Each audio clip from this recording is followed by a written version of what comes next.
आपको इस प्रोग्राम में खुशामदीद करते हैं। डॉक्टर सुहेल हुसैन मेरे साथ मौजूद हैं, डॉक्टर मुदस्सिर हैं और डॉक्टर ज़ैनब मुख्तार साहिबा जर्मनी से हमारे साथ मौजूद हैं।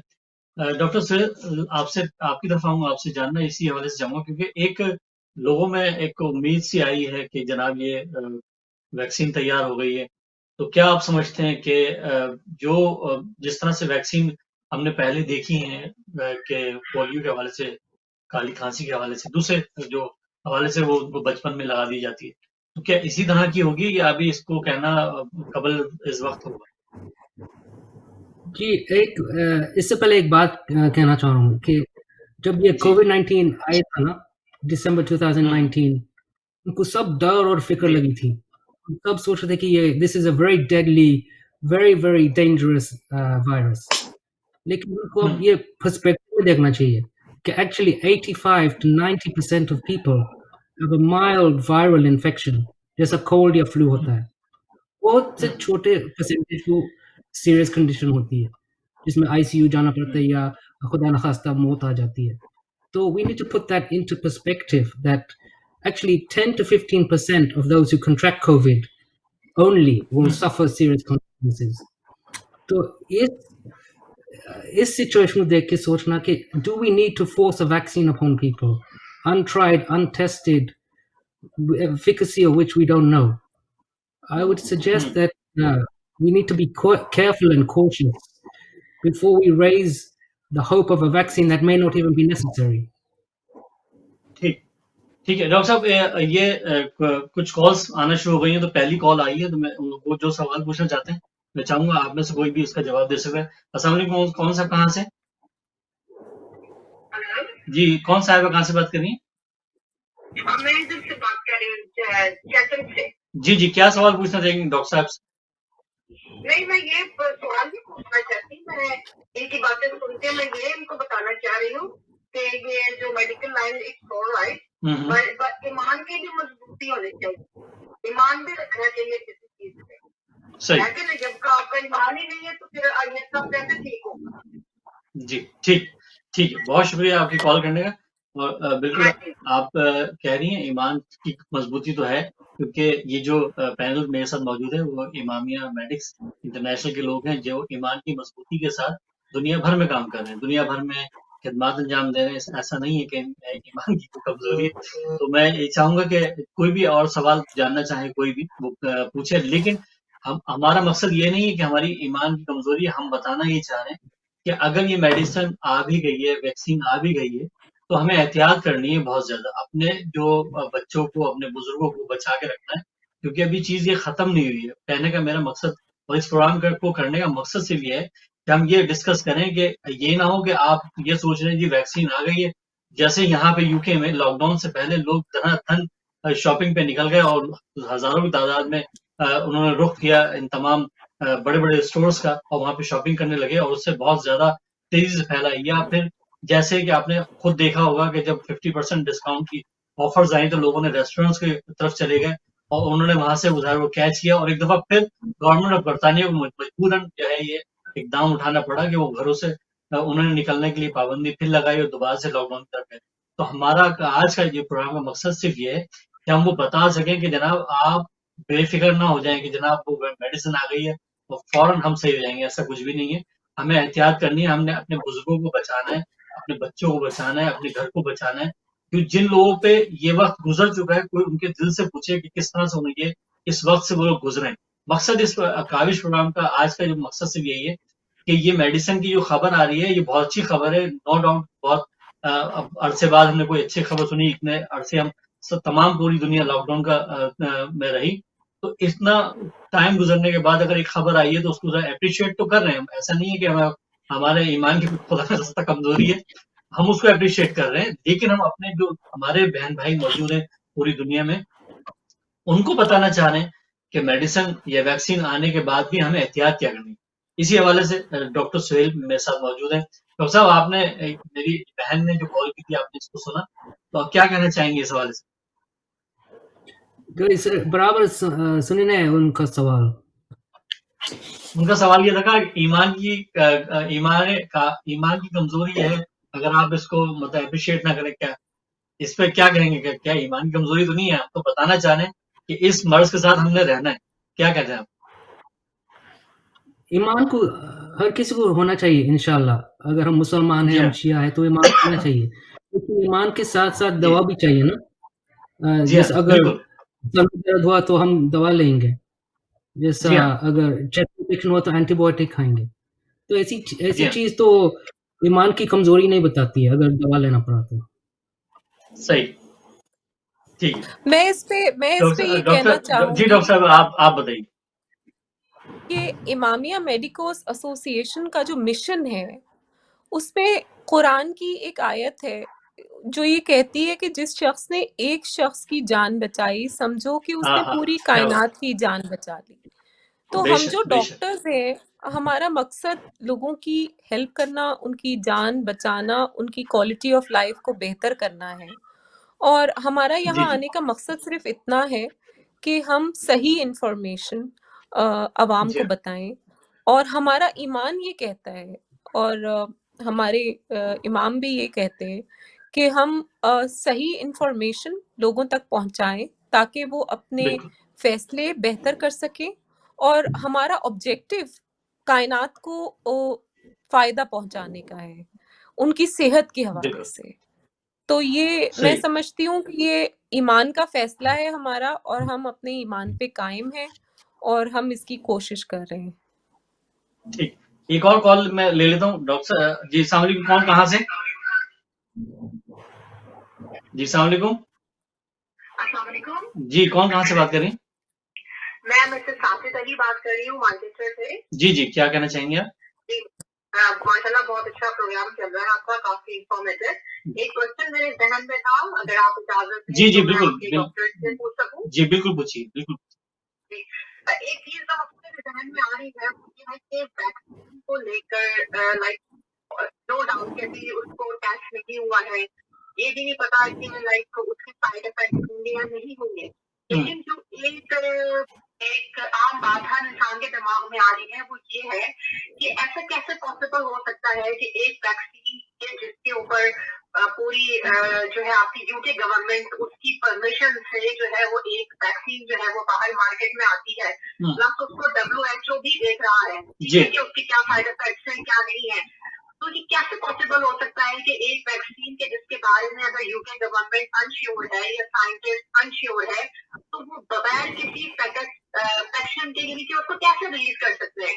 क्योंकि अगर हम देखें जो दूसरी बीमारियों के लिए जो हमें वैक्सीन दी जाती है, जब बच्चा पैदा होता है तो उसको जो डिफरेंट वैक्सीन दी जाती है और उसको प्रिवेंट करती है सही। डिफरेंट डिजीजेस से। तो एक आम ख्याल यही है कि उसी तरह की कोई वैक्सीन डेवलप की जा रही है कोरोना के लिए। तो हाउ इट इज पॉसिबल कि लाइक यूके गवर्नमेंट कैसे उसको अलाउ कर देगी पब्लिक के लिए कि अगर वो खुद सेटिस्फाइड नहीं है उससे? प्लीज मेरे क्वेश्चन का जवाब जरूर ठीक दीजिएगा। ठीक, थैंक यू वेरी मच। बहुत शुक्रिया कॉल करने का। और डॉक्टर साहिबा क्या कहना चाहेंगी जो मेरी बहन ने आपसे सवाल पूछे? तो इनका सवाल बिल्कुल रेलेवेंट है कि जो एक आम आदमी सोचता है कि ऐसा कैसे हो सकता है कि अगर कोई चीज या कोई वैक्सीन सेफ नहीं है तो उसको किस तरह से परमिशन दे दी जाती है। इसीलिए मैं कह रही हूँ बिल्कुल कि बहुत जरूरी है आवाम को ये पता होना। फॉर एग्जाम्पल, हमें ब्लड प्रेशर की बीमारी है या शुगर की बीमारी है और हम उसकी ठीक। दवाई खाते हैं। ठीक है, हर सही। दवाई जो हम खाते हैं उसका एक साइड इफेक्ट भी होता है और डॉक्टर हमें बताता है कि इस दवाई का शायद ये साइड इफेक्ट भी हो सकता है। कुछ ऐसे सही। लोग होते हैं जिनको साइड इफेक्ट से नुकसान भी हो जाता है कभी कभी, जी और वो फिर दोबारा डॉक्टर के पास जाते हैं।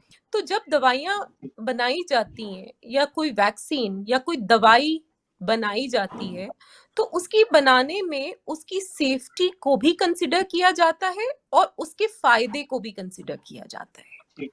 और फिर एक बैलेंस देखा जाता है। क्योंकि हमें एज ह्यूमंस बीमारियों को ट्रीट करना है और उनका इलाज भी करना है, तो उसके लिए हमें एक बैलेंस देखना होता है कि क्या ये बैलेंस अचीवेबल है, मतलब एक सेफ्टी के हवाले से कि ये दवाई ट्रीट भी करेगी और नुकसान भी नहीं करेगी। लेकिन जिस तरह दवाइयों के अंदर भी एक एलिमेंट होता है साइड इफेक्ट का, इसी तरह वैक्सीन्स में भी इन चीजों का ख्याल रखा जाता है। और जो सही। लोग उसको अप्रूव करने के लिए मुख्तलिफ कंट्रीज में मौजूद हैं, मुख्तलिफ ऑर्गेनाइजेशंस में, वो बहुत जाने माने एक्सपर्ट्स हैं वैक्सीन्स के, जो ये सही। तमाम चीज़ों को कंसिडर करते हैं और वो एक गाइडलाइन के हिसाब से वो वैक्सीन्स बनाते हैं, उसको टेस्ट करते हैं और उसके रिजल्ट्स पब्लिश करते हैं। अब कुछ सही। वैक्सीन्स बहुत ज़रूरी होती हैं, क्योंकि अगर आप वो ना लगाएं तो उनको ना लगाने की वजह से ऐसी बीमारी हो सकती है, फॉर एग्जांपल, जिससे आपको अपाहिज हो जाएं आप, फॉर एग्जांपल पोलियो। तो फिर भी हम सही। लगाते हैं, लेकिन उसमें भी कुछ element of side effect possible होता है, ठीक है। सही। तो अवाम जो भी ये बारे में सोच रही है, मेरा उनको ये सजेशन है कि वो अपनी अथॉरिटीज पर बिलीव करें। फॉर एग्जांपल यूके के अंदर भी एक मुस्तनद अथॉरिटी है for the marketing authorization of vaccines. इस तरह मुख्तलिफ कंट्रीज में मुख्तलिफ अथॉरिटीज है, वहाँ पे एक्सपीरियंस्ड लोग बैठे हैं to look into it. वो बर्डन देखते हैं कि प्रॉब्लम का बर्डन कितना है, और वो लोग सेफ्टी भी देखते हैं। तो आप ट्रस्ट करें अपने गवर्नमेंट पे, अपने फिजिशियंस पे, and but at the same time आपको पूरा हक है कि आप उसकी मालूमात भी रखें और उसके बारे में सवाल भी करें। मैं बिल्कुल, ये बिल्कुल कहूँगी। ठीक कहा। बिल्कुल आपने सही फरमाया। मुदस्सिर, डॉक्टर मुदस्सिर, आप से जानूंगा इसी हवाले से कि आप, क्योंकि लोगों में ये जब से खबर आई है तो लोगों में एक तजस्सुस तो यकीन तौर पे पैदा हुआ है और लोग जानना चाह रहे हैं कि जनाब ये किस तरह ये वैक्सीन कितनी कारआमद होगी और कैसे होगा। क्योंकि जो इदारे हैं, जो मेडिसिन बनाने वाले इदारे, अद्वियात साजी जो करते हैं, वो ये कहते हैं जनाब 90% हम कामयाब हैं इसके अंदर। तो आप क्या समझते हैं, आप क्या तसल्ली देंगे जो लोग परेशान हैं इस वक्त? नहीं, ये जो रिजल्ट्स जो आए हैं ये वेरी इंकरेजिंग है माशाल्लाह। ये अच्छी न्यूज़ है। ये 90% सक्सेस है सो फार, लेकिन वो अभी प्रिलिमिनरी रिजल्ट, तो फिर लॉन्ग टर्म का पता नहीं है। तो फिर जैसे डॉक्टर सुहेल कह रहे थे पहले, फ्लू में भी 40-50% सक्सेस होता है फ्रॉम प्रीवियस वैक्सीन। पता नहीं इवेंचुअली लॉन्ग टर्म का क्या आउटकम होगा, लेकिन ये इनिशियली तो गुड न्यूज़ है। हर किसी को, हर मुल्क को वैक्सीन चाहिए, तो for society to become normal again. हम हर कोई घरों में लॉकडाउन बैठा है, लोगों की बिजनेसेस, जॉब्स, बहुत सारी चीज़ों पे सोसाइटी में इफेक्ट।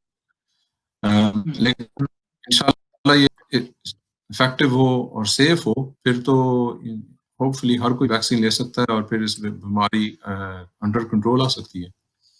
लेकिन जैसे डॉक्टर ज़ैनब, जो हेल्थ प्रोफेशनल्स हैं ईच मुल्क के, उनकी एडवाइस लेनी चाहिए और वो इंशाल्लाह सबसे बेहतर एडवाइस देंगे भी अगर आपको वैक्सीन लेनी चाहिए या नहीं लेनी चाहिए। ठीक ठीक। डॉक्टर सहेल हुसैन साहब, आपकी तरफ आऊँगा और जानूँ ये इसी हवाले से, क्योंकि देखें अब हमने सर्वाइव तो करना है कोरोना वायरस के साथ अब आगे आगे तक। तो मैं जानना चाहूँगा, क्योंकि अमूमन लोग बदएहतियाती की वजह से इसका शिकार हुए हैं और एहतियात ज़ाहिर है वो नहीं, और क्योंकि ये वायरस फौरी तौर पे आपको मतलब फ़ौरन उसके कोई असरात नहीं आते, टाइम लगता है। तो मैं जानना चाहूँगा क्योंकि बहुत सारे लोग जो कोरोना वायरस से मुतासिर हुए होते हैं, उनका तौलिया, उनकी चादर और उनके बिस्तरे को यूज़ कर लेते हैं, जिससे वो अफ़ेक्टेड होते हैं।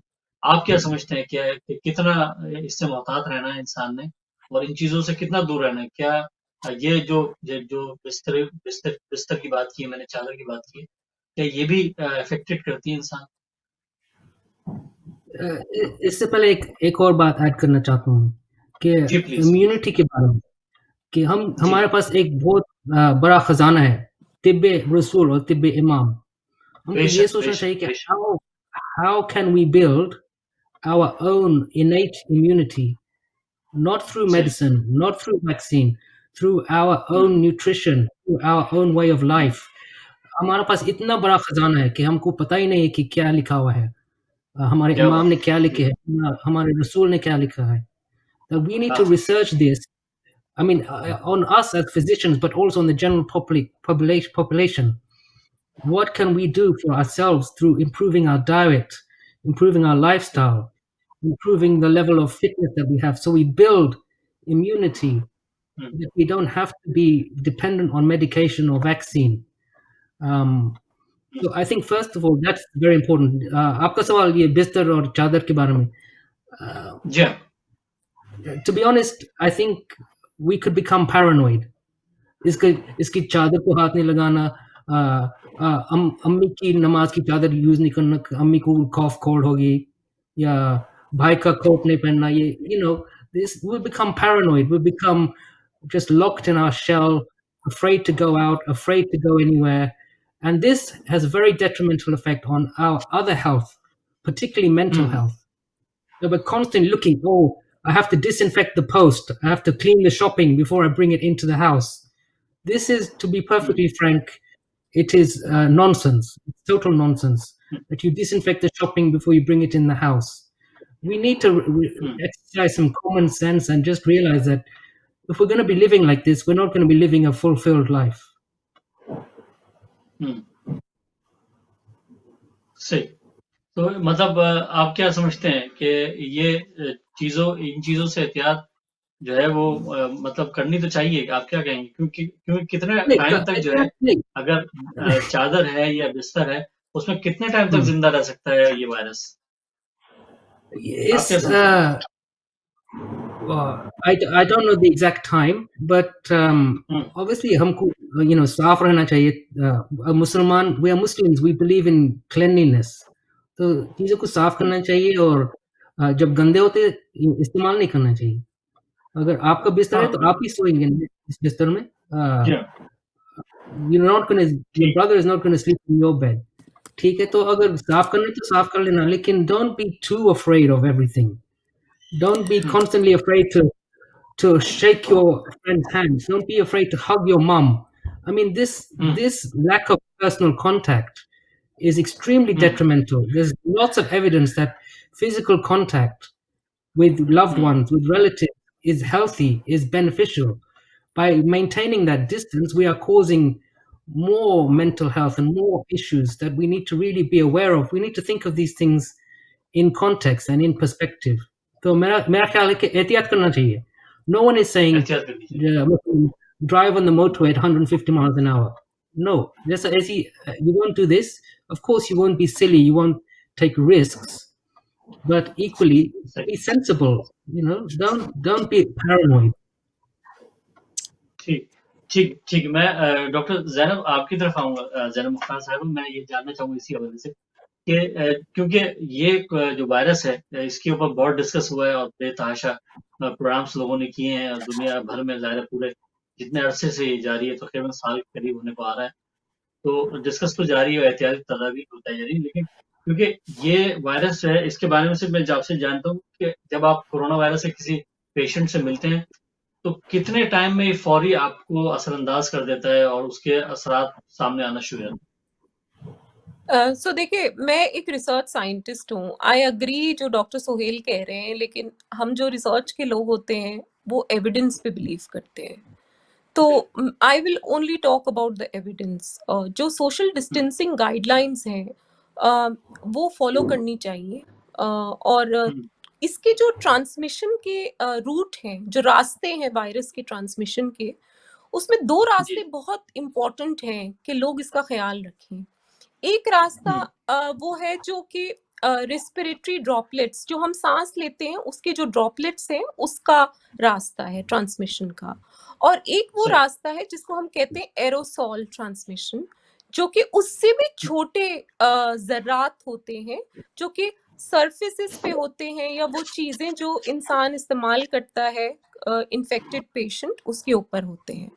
अब रिसर्च के हिसाब से जो ज़रात होते हैं जो सरफेस पे पाए जाते हैं वो हवा में कम देर तक रहते हैं, लेकिन सरफेस पे तकरीबन 3 घंटे तक रह सकते हैं फ्रॉम द इन्फेक्टेड पर्सन. और जो रेस्पिरेटरी ड्रॉपलेट्स हैं उसकी ट्रांसमिशन, क्योंकि वो बड़े ड्रॉपलेट्स होते हैं तो उसकी ट्रांसमिशन का चांस ज़्यादा होता है. तो ये चीज़ें पता होना इम्पोर्टेंट है अवाम को, ताकि वो अपनी पर्सनल हाइजीन का ख्याल रखें. और अगर वो किसी भी इन्फेक्टेड पेशेंट जिसको वो जानते हैं या जिसके आसपास रहते हैं, तो वो इस बात का ख्याल रखें. और मैं इस बात को इसलिए कह रही हूँ, मैं जानती हूँ कि ये मुश्किल काम है और ये मेंटल हेल्थ को इम्पैक्ट करता है। लेकिन मैंने ऐसे घर भी देखे हैं यूरोप में, और डॉक्टर साहब ने भी देखे होंगे, जिसमें फॉर एग्जांपल एक माँ है जो बीमार हो गई, या जिसको वायरस हो गया, या वालिद हैं उनको हो गया, तो डेफिनेटली जो उनके बच्चे उनके साथ रह रहे हैं या क्वारंटीन में हैं, वो उनकी हेल्प तो करेंगे ना, क्योंकि ओल्ड एज जी हाँ। पेशेंट्स को हेल्प की जरूरत होती है। लेकिन उनको ये एहतियाती तदाबीर अगर पता होंगी तो कम चांस होगा उनका खुद को इन्फेक्ट करने का, क्योंकि अगर वो ये एहतियाती तदाबीर कंसिडर नहीं करेंगे तो हो सकता है वो भी इन्फेक्ट हो जाएं और वो उनकी जी हाँ। ख्याल ना रख सके। क्योंकि मैंने ऐसे केसेस देखे हैं जिसमें घर के सारे अफराद इन्फेक्टेड हो गए और वो जी हाँ। ज्यादा बच्चा बीमार हो गया या माँ कम बीमार हुई। तो एहतियात इम्पोर्टेंट है, एहतियात की नॉलेज इम्पोर्टेंट है होना। हम इसको कितना कर सकते हैं, कितने लंबे अरसे तक कर सकते हैं, ये एक इम्पोर्टेंट एलिमेंट है, क्योंकि हम सोशल एनिमल्स कहलाते हैं एज ह्यूमन बींग्स। तो हम ऐसा मुश्किल होगा हमारे लिए बहुत अरसे तक इस एहतियात को करना। डेफिनेटली इसका एक मेंटल इम्पैक्ट है, एक सोशल इम्पैक्ट है, लेकिन इस वक्त इसके अलावा हमारे पास कोई रास्ता नहीं है।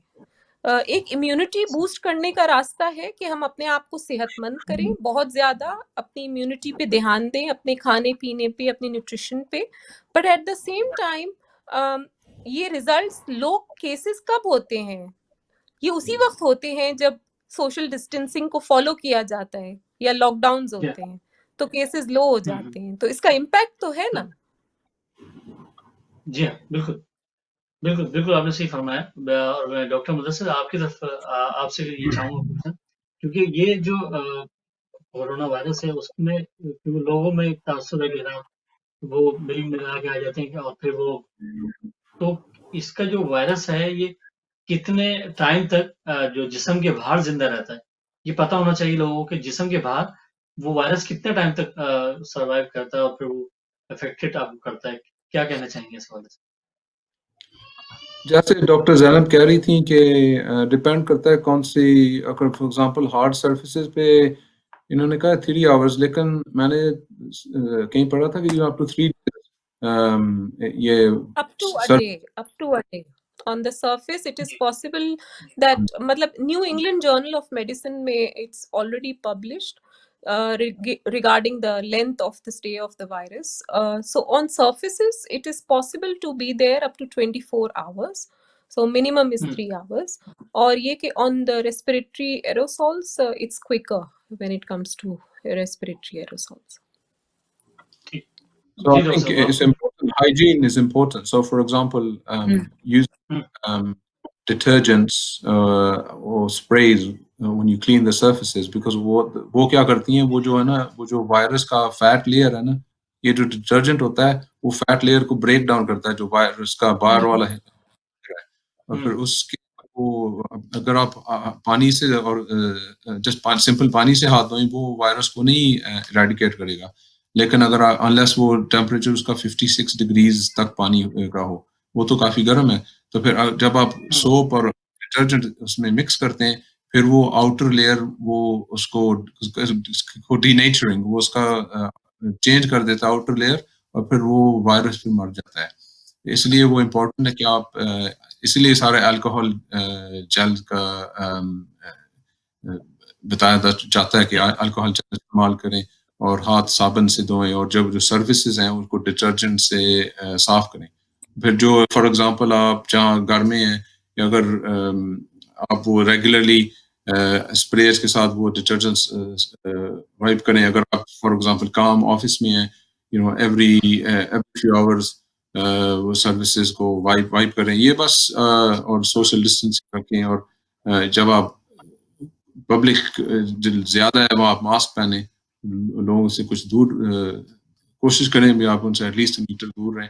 तो फिर ये स्मॉल चीजें हैं, लेकिन यही हैं जैसे डॉक्टर ज़ैनब कह रही हैं भी, यही इन चीजों ने वायरस को थोड़ा किया, और ऑब्वियसली लॉकडाउन में लोग बाहर नहीं जाते, तो फिर कॉम्बिनेशन ऑफ थिंग्स हैं। बिल्कुल, बिल्कुल, बिल्कुल आपने सही कहा, क्योंकि हमें एहतियात ज़रूर करनी है। एहतियात करेंगे तो इस वायरस से का काफ़ियत, और ये देखा भी है पूरी दुनिया में, जब लॉकडाउन हुए और चीज़ों को कंट्रोल किया गया और सोशल डिस्टेंसिंग का ख़्याल रखा गया, तो ये वायरस जो है फैल नहीं सका। उसमें ज़ाहिर है जानों को लोगों की बचाया। तो यकीन तौर पे आप देख रहे हैं मेरे साथ ये प्रोग्राम काविश, और इसमें आज मेरे साथ मौजूद हैं इमामिया मेडिक्स इंटरनेशनल के तमाम मेंबरान, और बेहतरीन गुफ्तगू आप देखने जारी है। तो बहुत ही इंफॉर्मेशन आप तक भी और मुझ तक पहुंच रही है। तो आप इस प्रोग्राम का हिस्सा बन सकते हैं, कॉल कर सकते हैं, और कोई सवाल आपके जहन में आ रहा हो तो पूछ सकते हैं, क्योंकि मैं आज का ये प्रोग्राम सिर्फ इसी हवाले से कि ये जो वैक्सीन के लॉन्चिंग का मामला चल रहा है, और बता दिया गया है कि जनाब इसको मार्केट में लाने वाले हैं। तो इससे, क्योंकि अभी तो वो आई नहीं है, लेकिन हमें एहतियात करनी है, क्योंकि हम इस पे भरपूर हमें अपने जो एहतियाती तदाबीर, जैसे डॉक्टर मुदस्सिर ने भी कहा, डॉक्टर ज़ैनब मुख्तार साहिबा भी फरमा रही हैं, जनाब डॉक्टर सुहेल हुसैन साहब भी फरमा रहे हैं, हमें एहतियात ज़रूर करनी है। एहतियात करेंगे तो फिर हम सर्वाइव कर पाएंगे और अपने प्यारों को बचा पाएंगे, क्योंकि जिनके प्यारे चले गए वो इस दर्द को महसूस करते हैं कि किस तरह से, क्योंकि एक मुश्किल ऐसा खतरनाक वायरस है कि जिसमें जो बीमार होता है उसे तो पता होता है कि हाँ, लेकिन साथ साथ उसके जो घर वाले, उससे उसके चाहने वाले जो हैं वो भी मुतासिर होते हैं। नो डाउट कि बहुत सारे लोग इस बात को अंडरस्टैंड कर रहे हैं कि लेकिन अभी इस खबर के बाद आप ये नहीं कह सकते जनाब लॉकडाउन हटा दिया जाए, इस चीज को खत्म कर दिया जाए, मेडिसिन आ गई है और मेडिसिन लग जाएगी और हम सही हो जाएंगे। ऐसा नहीं है, कि अभी टाइम लगेगा। उस टाइम को समझना होगा, देखना होगा, और सोशल डिस्टेंसिंग जो है वो कंटिन्यू करनी पड़ेगी। मैं डॉक्टर सुहेल हुसैन साहब आपकी तरफ आऊंगा। मैं जानना चाहूंगा कि बहुत सारे ऐसे भी केसेस सामने हैं कि आपने अपना टेस्ट कराया, क्योंकि लोग टेस्ट कराते हैं तो उसमें उनका पॉजिटिव आ गया, लेकिन कुछ अलामात जाहिर नहीं हो रही, और फिर उसके बाद दोबारा वो टेस्ट कराते हैं और फिर चेक करते हैं, फिर भी अलामात जाहिर नहीं हो रही। तो ऐसी सूरत में क्या किया जाए, क्या क्या किस तरह से मतलब हम दूसरों को बचा पाए? तो ये कहलाते हैं एसिम्प्टोमेटिक कैरियर्स। उनका जी पॉजिटिव टेस्ट होता है और उनके कोई सिम्टम्स नहीं होते। तो द गाइडलाइंस जी that they should self isolate for 14 days। जब तक जो एविडेंस है ना हमारे पास, वो सजेस्ट करता है कि with in 14 days they will clear the virus and then they should be okay to start going about their normal business। लेकिन यही है, हम जो एडवाइस देते हैं ना कि 14 days सेल्फ आइसोलेट करो। अगर आपके कोई फैमिली मेंबर्स है उनको भी टेस्ट कराओ, उनके रिजल्ट मालूम करो, and then you can decide. The whole household needs to self isolate together. सही, ठीक। डॉक्टर साहबा, ये सवाल आपसे भी पूछूंगा, और इसमें एक और चीज ऐड करना चाहूंगा कि एक तो ये कि पॉजिटिव आ गया और पता नहीं चल रहा, और फिर अब दोबारा 2 दफा आपको पॉजिटिव आ चुका है, 2 दफा आपने टेस्ट करा लिया, लेकिन आप उसको जाहिर है आपके अलामात जाहिर नहीं हो रही। और अमूमन ये देखा गया जो खास तौर पे खवातीन के हवाले से कि वो जब उनको पता चलता है कि मेरे हस्बैंड को हो गया है या मेरे भाई को हो गया है, तो वो बहुत ज्यादा नर्वस हो जाते हैं, और वो जो है रोना धोना शुरू हो जाता है। आपने खुद भी देखा होगा, ये तमाम चीजें सोशल मीडिया पे मौजूद है। तो ऐसी सूरत में आप क्या कहना चाहेंगी कि जाहिर है वायरस तो है और इससे बचाव जाहिर है एहतियाती है, तो आप क्या कहना चाहेंगी इस हवाले से? सबसे पहले तो मेरा मशवरा ये होगा लोगों को कि जब भी उनको पता चले कि अल्लाह ना करे उनका टेस्ट पॉजिटिव है, तो जो फर्स्ट जी thing they have to do is do not panic. सही। डू नॉट पैनिक मतलब परेशान ना हो, मतलब नहीं। घबराहट, खौफ जो लोग तारी कर लेते हैं और परेशान हो जाते हैं बहुत ज्यादा। परेशान ना हो, क्योंकि डेटा ये कहता है कि जिस तरह डॉक्टर साहब ने कहा कि more than 95% of the people, 95% से ऊपर लोग ठीक हो जाते हैं और उन्हें कोई जी प्रॉब्लम नहीं होती। आम फ्लू की तरह उनको होता है, कभी सिम्टम आते हैं कभी नहीं आते हैं और वो ठीक हो जाते हैं। तो सबसे पहले तो आप ये सोचें कि मैं ठीक हो जाऊंगा। अब मुझे ठीक होने के लिए क्या करना है, और दूसरा काम मुझे ये करना है कि ऐसा कोशिश करनी है कि क्योंकि मैं पॉजिटिव हूं तो मैं किसी और को ट्रांसमिट ना कर दूं। जी हाँ, बिल्कुल। बचाना है अपने आसपास के लोगों को। ये इम्पोर्टेंट बात है, क्योंकि हो सकता है कि आपको वायरस हुआ, आप करियर हैं, आपको कोई बीमारी नहीं हुई, आप बिल्कुल ठीक रहे, सिर्फ आपकी टेस्ट रिपोर्ट पॉजिटिव आई, लेकिन आपके घर में कोई ऐसा है जो कि जिसकी इम्यूनिटी कम है, जो वल्नरेबल है, जिसको बीमारी की सिवियरिटी ज्यादा हो सकती है, तो शायद उसको वायरस अगर ट्रांसमिट हुआ तो हो सकता है उसके लिए प्रॉब्लम हो जाए। तो prevention of others is also important, दूसरे लोगों का ख्याल करना इज इम्पोर्टेंट। तो अगर पॉजिटिव है, कोई सिम्टम नहीं है, पॉजिटिव आने का मतलब क्या है? सबसे पहले ये इम्पोर्टेंट है कि लोगों को पता हो कि ये पॉजिटिव क्या होता है। जी हाँ मैडम। पॉजिटिव का मतलब ये है कि एक शख्स जो हम लोग नॉर्मल टेस्ट पॉजिटिव कहते हैं, वायरस के अंदर जो प्रोटीन्स होते हैं वो खून में मौजूद होने को पॉजिटिव कहा जाता है। जी हाँ। ठीक है। और जब ये वायरल प्रोटीन्स अगर आपको कोई सिम्टम नहीं दे रहे और आप बिल्कुल ठीक हैं, तो रिसर्च ये कहती है कि ये ट्रांसमिट करने का जो टाइम पीरियड है वो 14 दिन का है, और इसी दौरान आपके जिस्म में तवानाई वाली एंटीबॉडीज बन जाती हैं, कुदरती आपका जिस्म वायरस का मुकाबला कर लेता है। लेकिन कर इस दौरान चांस होता है कि आप वायरस किसी दूसरे बंदे को ट्रांसमिट कर दें। इसीलिए 14 दिन का पीरियड रखा गया है टू इंश्योर कि दूसरे को ट्रांसमिट ना हो, एंड टू मेक श्योर कि आप इस दौरान अपनी कुदरती एंटीबॉडीज डेवलप कर लें, और आप मोस्ट प्रोबेबली अगर ठीक हो जाते हैं तो बहुत अच्छा है। डॉक्टर्स उसको चेक करते हैं, उसका टेस्ट दोबारा किया जाता है और चेक किया जाता है कि वो बिल्कुल ठीक है, और फिर उनको क्वारंटीन से रिलीज किया जाता है। लेकिन पहला स्टेप, डू नॉट पैनिक। दूसरा स्टेप, सही। अपनी हिफाजत करना, अपनी सेहत को बेहतर करना, और तीसरा स्टेप जो आपके साथ रहते हैं उनको बचाना, ये इम्पोर्टेंट है। ठीक ठीक। डॉक्टर मुदस्सिर, आपसे इसी हवाले से पूछना चाहूंगा, क्योंकि हमने देखा ये कि पूरे यूके में खास तौर पे हमने जो देखा था कि जितने भी एशियन कम्युनिटीज के लोग हैं वो ज्यादा मुतासर हुए, अफ्रीकन कम्युनिटीज के लिए ज्यादा मुतासर, क्योंकि जॉइंट फैमिली सिस्टम के तहत मतलब रहते हैं। अब मिसाल के तौर पे एक शख्स का अगर बीमार हो गया है तो सब उसकी या तो इयादत को आना शुरू कर देते हैं या उसके साथ बैठना शुरू कर देते हैं, उससे और मजीद बढ़ता है। तो आप इस हवाले से क्या कहना चाहेंगे? जी हाँ, ये आपने बहुत अच्छा पॉइंट रेज किया है कि अगर प्रॉब्लम है कि हमारे घरों में तो बहुत सारी जनरेशन्स रहती हैं, ग्रैंड पेरेंट्स हैं, बच्चे हैं, और फिर वो उनके बच्चे हैं, तो माशाल्लाह हम बहुत मिल जुलते हैं।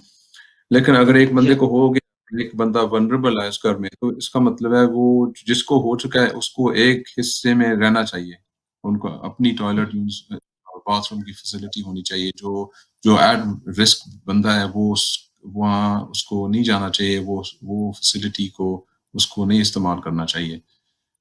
और जैसे पहले कह रहे थे, क्लीनलीनेस का फिर बहुत इम्पोर्टेंस आ जाता है। अभी वो जो हिस्सा है जहाँ वो बंदा आइसोलेट कर रहा है, ऑब्वियसली खाना तो उसको देना है, बाहर डोर के बाहर रख देना है, वो डोर खोल के अंदर इस्तेमाल यूज कर लेगा। फिर वो बाथरूम हो, आइडियली अगर ऑन स्वीट बाथरूम हो कमरा, वो इस्तेमाल वो उस बंदे को करना चाहिए जिसके पास कोरोना वायरस है, तो फिर वो इससे में आइसोलेट हो सके। लेकिन वो बस सेंसिबल क्लीनलीनेस, डिस्टेंस रखना चाहिए फ्रॉम जो वनरेबल बंदा है। लेकिन प्रॉब्लम जो है, जो अगर छोटे बच्चे हैं, छोटे बच्चे तो क्लोज कांटेक्ट, हगिंग और करना चाहते हैं, तो फिर उनके लिए मुश्किल है। फिर उनको, बच्चों को एजुकेट करना है, स्पेशली हैंड वॉशिंग में, क्लीनलीनेस में। और एक और पॉइंट, हमारे लोगों में विटामिन डी की कमी बहुत कॉमन है, तो फिर हर किसी को विटामिन डी इस वक्त लेना चाहिए, स्पेशली एशियन और ब्लैक अफ्रो कैरिबियन कम्युनिटीज में, to raise our vitamin D, to raise our immunity, at least 3 units a day लेनी चाहिए, international units of vitamin D. और बस जैसे पहले डिस्कस कर चुके हैं, कॉमन सेंस। सही।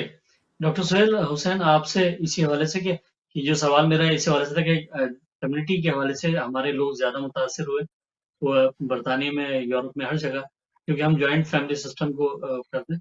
तो इसमें इसी हवाले से मैं आपसे भी इस पे कमेंट लेना चाहूंगा, और इसके साथ साथ ये भी जानना चाहूंगा कि किस उम्र के लोगों को ज्यादा मुतासर होते हैं ऐसे, उनकी क्या एज, मतलब किस उम्र के लोग जो है ज्यादा मुतासर हो सकते हैं इस वायरस से, और हमें ज़ाहिर एहतियात तो करनी है, जैसे आपने पहले भी फरमाया।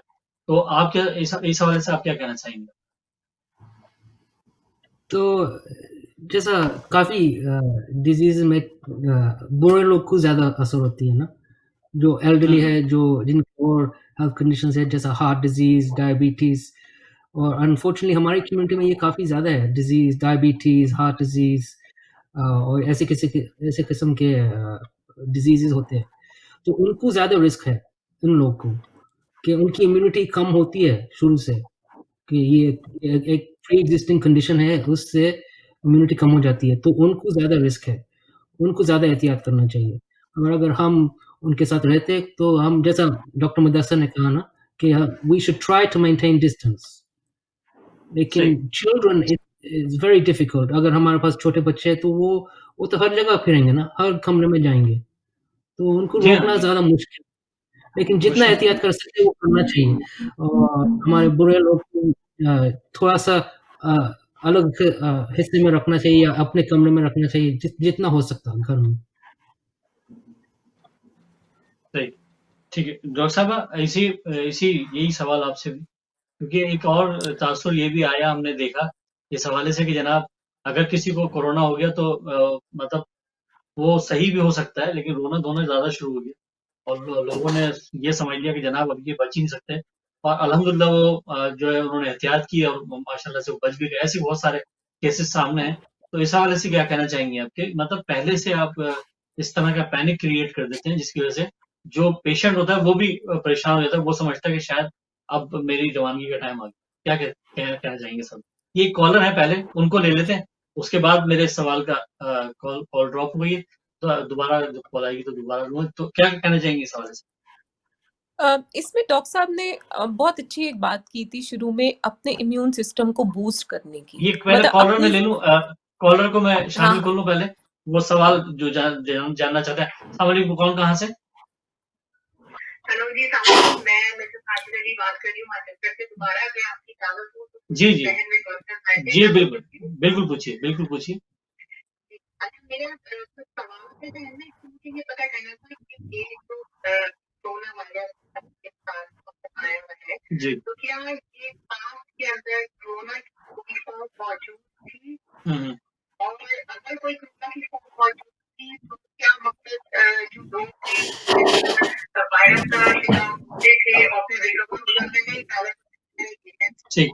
दूसरा सवाल मेरा सवाल ये है कि जब कोविड वहाँ पर एक्टिव हो गया यूके के अंदर बहुत ज्यादा, हुँ, हुँ। तो मतलब यूके गवर्नमेंट जो है वो मतलब यूके के अंदर जो उसका रिकवरी रेट है वो इतना हाई क्यों नहीं रहा जितना कि होना चाहिए था।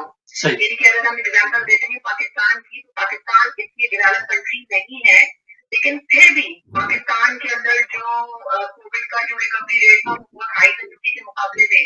तो क्या हम ये बात कह सकते हैं कि यूके जो है वो हमारे जो मेडिकल सिस्टम है वो उसको हैंडल नहीं कर सका? और तीसरी बात जो थी वो मेरी ये थी कि अभी जो वैक्सीन के हवाले से ये कह रहे हैं कि 90% रिकवरी रेट है सही। वैक्सीन लेने के बाद, कि 90% जो है वो रिकवर हो जाएंगे आप।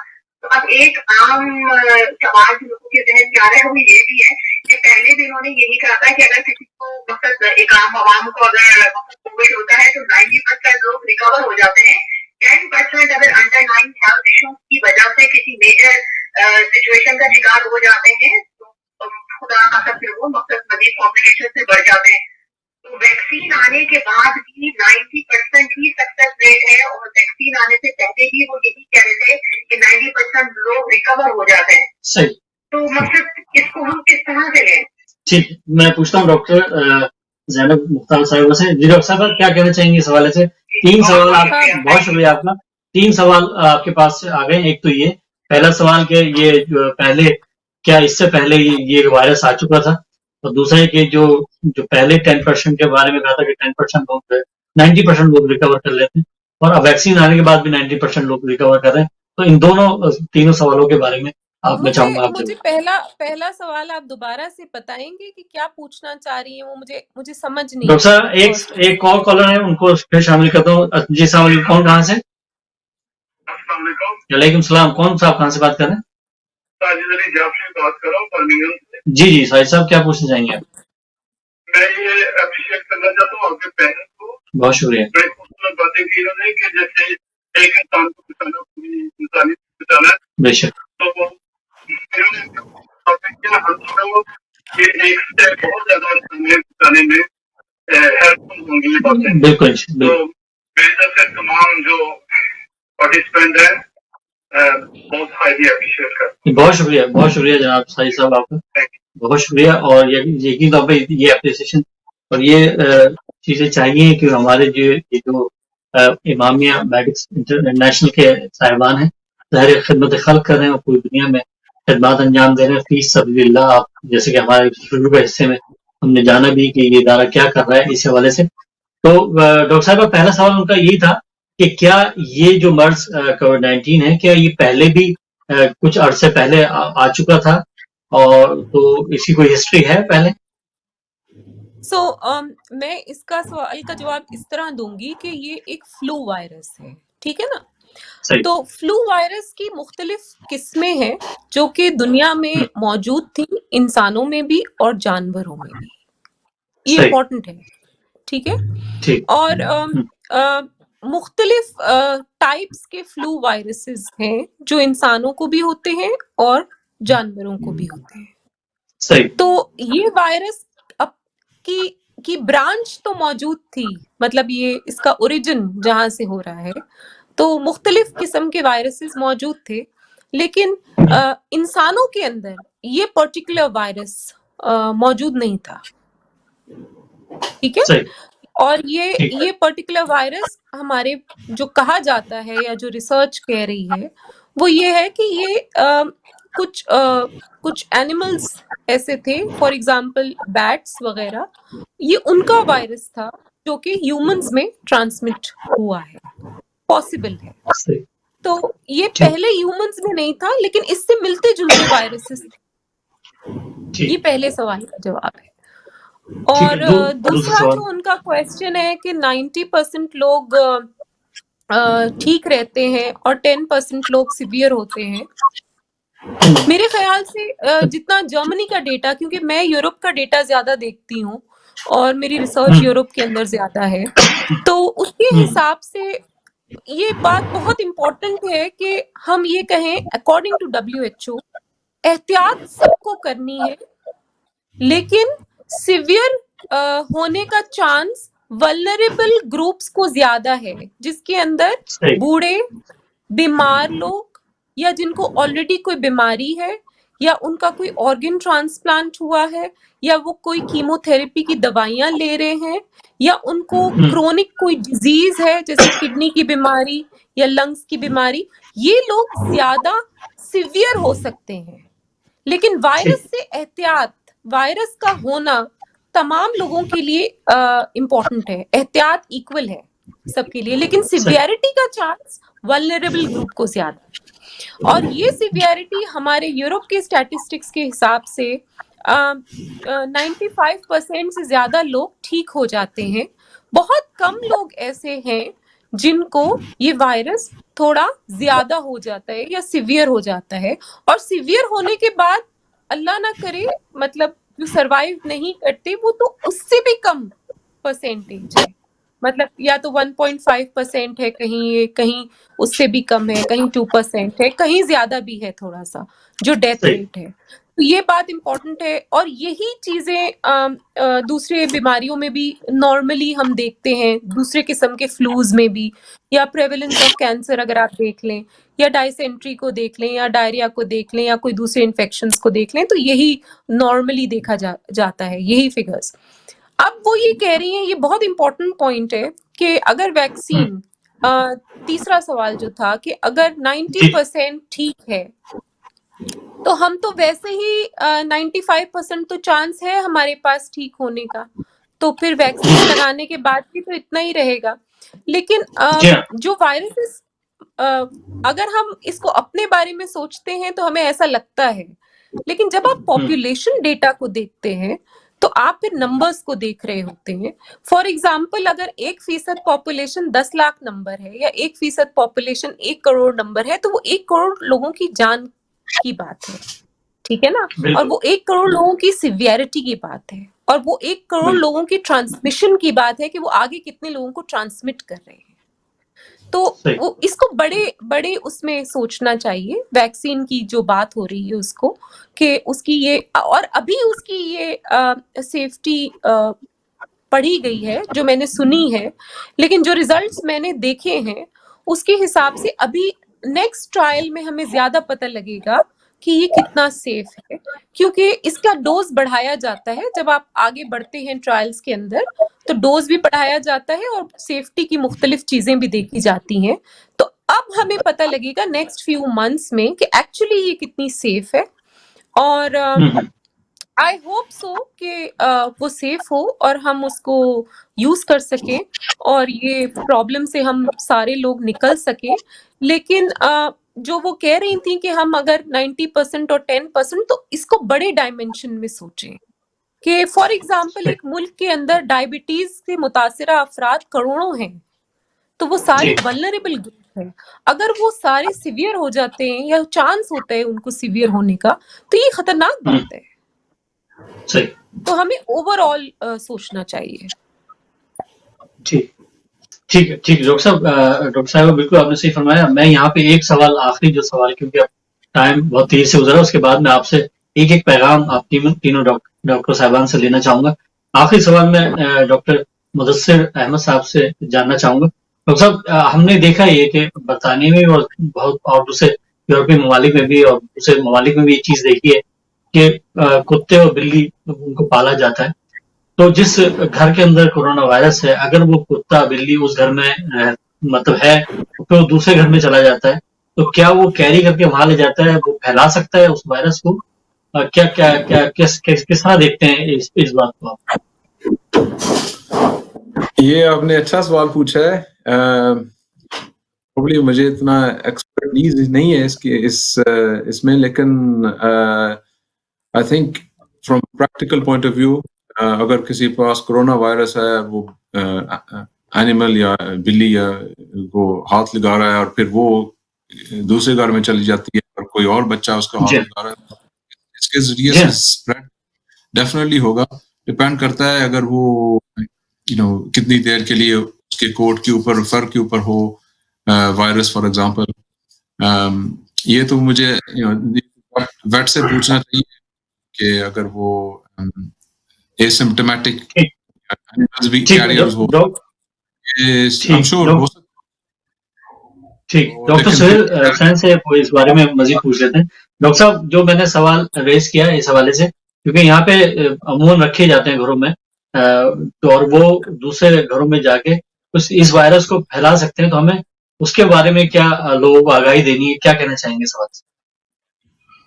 जैसा डॉक्टर मुदस्सर कि इसमें एक्सपर्टीज मेरे पास भी इतनी एक्सपर्टीज नहीं है इस टॉपिक पर, लेकिन मेरे ख्याल से मैं ये सुना था कि ज्यादा रिस्क नहीं है कैट और डॉग स्प्रेड करने का, लेकिन आई डोंट वांट टू से because I don't know, but मैं जो थे ना, as far as I know there is not a high risk.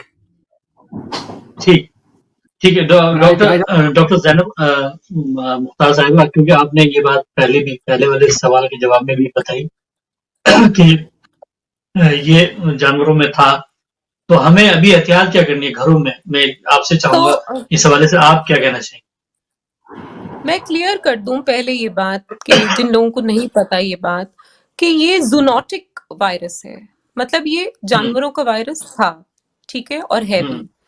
तो और रिसर्च ये कहती है कि इससे सिमिलर वायरसेस, इससे मिलते जुलते हुए वायरसेस जो पहले थे, वो इंसानों से लोगों में ट्रांसमिट हो चुके हैं और हो चुके हैं। एनिमल्स में ट्रांसमिट हो चुके हैं और एनिमल्स से इंसानों में ट्रांसमिट हो चुके हैं।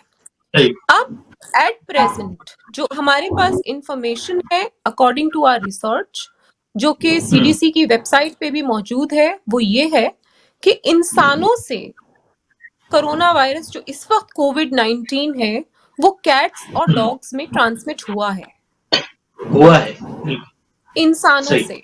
जी। ठीक मतलब जो लोग कोविड-19 इन्फेक्टेड थे, उनसे कैट्स और डॉग्स में ट्रांसमिशन हुआ है। तो सही इसकी मुख्तलिफ डिटेल्स हैं जो कि आप अगर पता करना चाहें तो अपने फिजिशियन से कर सकते हैं, लेकिन just to give this information कि yes it has been transmitted from infected people, जो लोगों को कोविड-19 था, जो इन्फेक्टेड थे, उनसे कैट्स और डॉग्स में ट्रांसमिशन हुआ है, और यूएस में इसके केसेस भी हैं, मतलब it's very well known over there. सही, ठीक है। मैं शुक्रगुजार हूँ आप तमाम लोगों का, और मैं चाहूंगा एक पैगाम डॉक्टर मुदस्सिर की तरफ से, एक डॉक्टर ज़ैनब मुख्तार साहिबा आपकी तरफ से, और एक डॉक्टर सोहेल हुसैन साहब की तरफ से, मैं एक पैगाम जो हमारे इस वक्त व्यूअर्स देख रहे हैं उनके लिए मैं चाहूंगा। सबसे पहले डॉक्टर प्रेसिडेंट जनाब डॉक्टर मुदस्सिर अहमद साहब से चाहूंगा कि वो अपना पैगाम दें। जी, बहुत बहुत शुक्रिया। आपने ये प्रोग्राम एजुकेशन के लिहाज से, हर किसी को बताने के लिहाज से आपने ये ऑर्गेनाइज किया है, माशाल्लाह बहुत अच्छा किया आपने। मेरा पैगाम ये लोग एहतियात करें, ऑब्वियसली पॉजिटिव हों कि वैक्सीन आ चुका है, लेकिन फिर भी एहतियात करें, अपने हाइजीन में अपनी इम्यूनिटी को बढ़ाएं, अपनी लाइफस्टाइल हैबिट्स को चेंज करें। अगर आप 20 हैं, अगर आप वेट हैं, अपनी वेट को थोड़ा करें, अपनी जनरल हेल्थ को इम्प्रूव करें, और इस इंशाल्लाह एज रिजल्ट आपकी इम्यूनिटी भी बढ़ेगी। एज रिजल्ट अगर आपको वायरस भी हो जाए तो फिर आप उस वायरस को फाइट कर सकेंगे और आपकी सिचुएशन बेहतर होगी इंशाल्लाह। अल्लाह हर किसी को बहक के मोहम्मद वाले मोहम्मद सलामत रखे। आमीन। इलाही आमीन, इलाही आमीन। डॉक्टर सोहेल हुसैन साहब आपसे इसी हवाले से पैगाम। जी, जैसा मैंने पहले कहा था ना कि हमारे पास इतना खजाना है इमाम और रसूलुल्लाह के मेडिसिन, तिब्बी इमाम तिब्बी रसूल, स्टडी करें, उससे मालूम करें कि अपनी इम्यूनिटी कैसे बढ़ा सकते हैं। और ये भी याद रखें कि सिर्फ कोरोना वायरस नहीं है, बहुत सी और बीमारियां हैं, बहुत सी और डिजीजेस है, और ये नहीं भूलना चाहिए कि कोरोना वायरस के चक्कर में हर और दूसरी बीमारी को भूल जाए।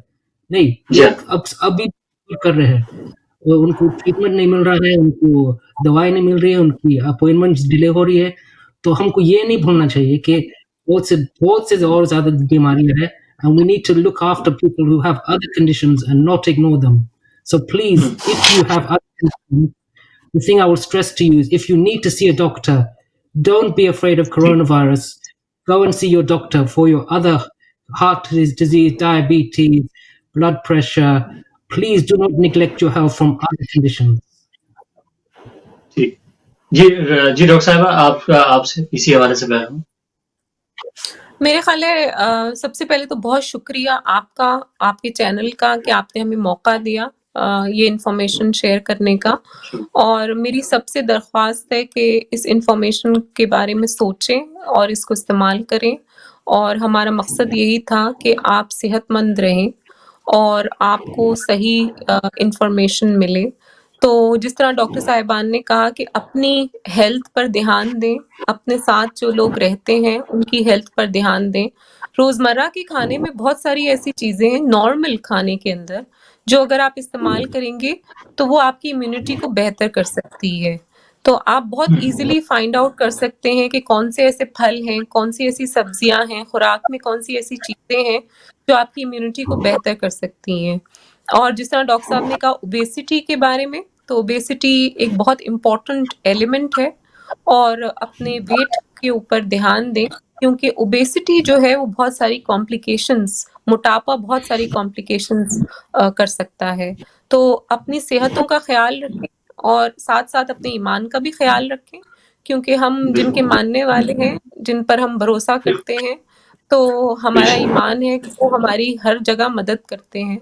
तो अल्लाह ना करे अगर आपको कुछ प्रॉब्लम होती भी है तो अपने भरोसे को कायम रखिए, इंशाल्लाह आप सही और सलामत रहेंगे। और अगर आप खुद या आपका कोई प्यारा अगर कुछ उनको प्रॉब्लम हुआ है तो वो ठीक हो जाएंगे।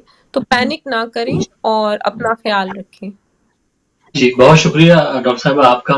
और मैं यहाँ पे बहुत शुक्रगुजार हूँ इमामिया मेडिक्स इंटरनेशनल के डॉक्टर मुदस्सिर जो प्रेसिडेंट हैं इनका, कि इस प्रोग्राम का हिस्सा बने और बहुत ही मुफीद मालूमात मोमिन तक पहुँचाई, पूरी दुनिया में जो हमें इस वक्त देख रहे हैं उन तक ये पहुँचाई।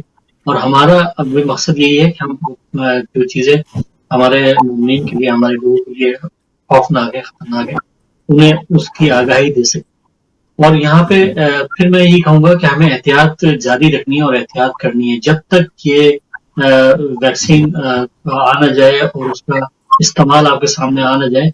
हमें एहतियात करनी है, हमें हर हाल में एहतियात करनी है, अपने बुजुर्गों को, अपने बच्चों को। और उनका एहतियात अगर हम करेंगे तो इस मर्ज से बच पाएंगे। जैसे कि डॉक्टर साहब ने कहा कि ज़ाहिर है आपका वजन बढ़ा है, आपका मोटापा है, तो इसको कंट्रोल करें। ये चीजें कंट्रोल करने से आप बहुत सारी बीमारियों से बच सकते हैं। तो इसी चीज को आगे बढ़ाते हुए कि हमने एहतियात करनी है। हम खुश हैं, जाहिर है तमाम पूरी दुनिया में खुशी की लहर है कि जनाब मेडिसिन वैक्सीन आ गई है, लेकिन हमें जो है किसी भी सूरत इस बात को मद्देनजर रखना है कि जनाब किसी तरह से भी हम जो है वो जो है इसका शिकार ना हो जाए। तो हमें एहतियात जरूर करनी है। अगले प्रोग्राम तक के लिए इजाजत दीजिए। अल्लाह ने के बाद।